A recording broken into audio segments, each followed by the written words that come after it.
அஜித் குமார் அவர்களுடைய அடுத்தடுத்து 2 படங்கள் பத்தி அன்எக்ஸ்பெக்டடான அப்டேட்ஸ் எல்லாம் கிடைச்சிருக்குது. இன்னும் சொல்லப்போனா மே 1ஆம் தேதி ஒரு பயங்கரமான செலிப்ரேஷன் இருக்கு.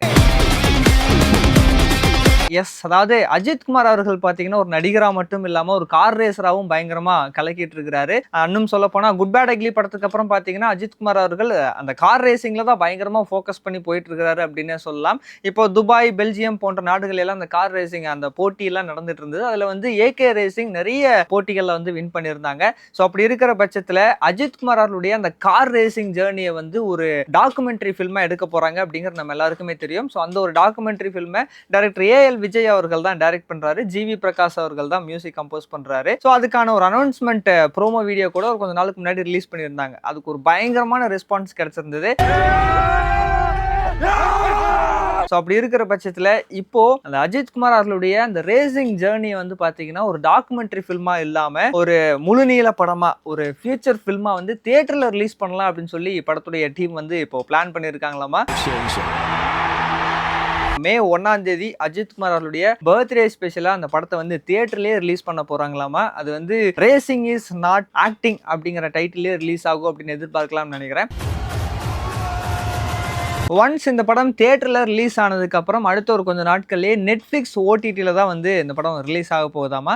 ஸோ இந்த ஏகே அவர்களுடைய ரேசிங் ஜேர்னி படத்தில் வந்து இன்னும் சர்ப்ரைசிங்கான விஷயம் என்ன அப்படின்னா, இந்த படத்தில் வந்து சிம்பு, சிவகார்த்திகேயன், வெங்கட் பிரபு, நயன்தாரா அப்படின்னு நிறைய பேர் இந்த படத்தில் இருக்காங்களாமா. ஏன்னா இப்போ இந்த ரேசிங் நடந்துட்டு இருக்கும்போது பார்த்தீங்க அப்படின்னா நம்ம தமிழ் சினிமால இருந்து நிறைய நடிகர்கள் நடிகைகள்லாம் துபாய்க்கே போய் மேட்ச் நடக்கிற இடத்துல அந்த போட்டியெல்லாம் பார்த்துட்டு அதுக்கப்புறம் அஜித் குமார் அவர்களையும் மீட் பண்ணி பேசினாங்க.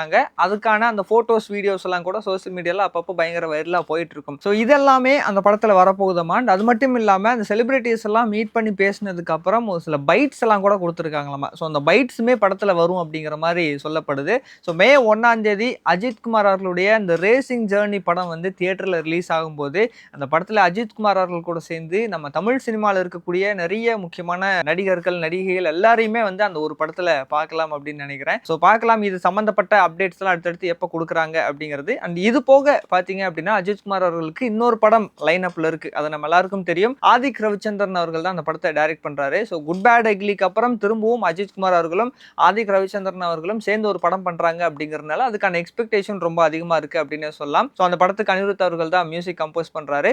அந்த படத்துடைய ஷூட்டுமே பார்த்தீங்கன்னா வர மேல ஆரம்பிக்க போறதா சொல்லப்படுது. ஸோ மேல ஷூட்டிங் ஆரம்பிச்சு இந்த வருஷம் தீபாவளிக்கே தான் படம் ரிலீஸ் பண்றான்ற ஒரு பிளான் வச்சிருந்திருக்காங்க. பட் மேல தான் ஷூட்டிங் ஸ்டார்ட் பண்றாங்க அப்படிங்கும்போது தீபாவளிக்குள்ள படத்தை ரிலீஸ் பண்ண முடியுமா அப்படிங்கிறது தெரியல. இன்கேஸ் தீபாவளிக்கு மிஸ் ஆயிருச்சு அப்படின்னா மேக்ஸிமம் 2027 பொங்கல்ல இந்த படம் ரிலீஸ் ஆயிரும் அப்படின்னு எதிர்பார்க்கலாம்னு நினைக்கிறேன். ஸோ அடுத்தடுத்து என்ன நடக்குது அப்படிங்கிறதெல்லாம் நம்ம வெயிட் பண்ணி பார்க்கலாம். ஸோ இப்போ நீங்க இதை பத்தி என்ன நினைக்கிறீங்க? அஜித் குமார் அவர்களுடைய அடுத்தடுத்து இந்த படங்களுக்குலாம் எந்த அளவுக்கு வெயிட் பண்றீங்க அப்படிங்கிறத மறக்காம கீழே கமெண்ட் பாக்ஸ்ல சொல்லுங்க. நான் இதே மாதிரி அடுத்த ஒரு வீடியோல வந்து உங்களை சந்திக்கிறேன். டில் தென் பை ஃப்ரம் விஜய் சங்கர். மறக்காம என்ன டவுட் மீடியாவுக்கு சப்ஸ்கிரைப் பண்ணிருங்க.